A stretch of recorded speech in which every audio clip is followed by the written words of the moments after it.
Good morning guys. অনেকদিন পর তোমাদের সাথে একটা রিল শেয়ার করছি।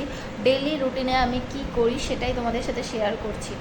একটা ছোট্ট রেসিপি তোমাদের সাথে ফার্স্টেই শেয়ার করছি, যেটা কিনা সকালবেলা আমি বানাচ্ছি।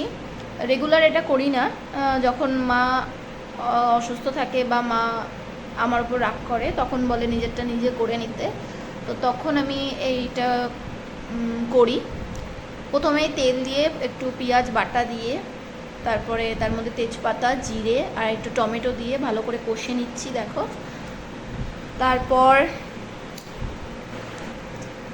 তারপরে একটু ধনেপাতা দিয়ে আবারও নাড়াচাড়া করে নেওয়ার পর একটা ডিম নেওয়ার পর সেই ডিমটা ফাটিয়ে তার মধ্যে দিয়ে সেটাকেও নাড়াচাড়া করার পর কড়াইশুঁটি দেবো। তার মধ্যে কড়াইশুঁটি আগে থেকে ছাড়িয়ে রেখেছিলাম, সেই কড়াইশুঁটিটা দিয়ে তারপরে ভালো করে নাড়াচাড়া করে নেব।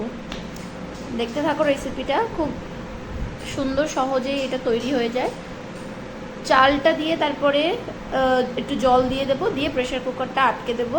10 মিনিটের মধ্যে এই রান্নাটা তৈরি হয়ে যায়। আমি রেডি হয়ে বেরিয়ে পড়েছি। যথারীতি আমি সবসময় লেট হয়ে যাই, বাসের অপেক্ষা করতে করতে বাসও চলে এসছে।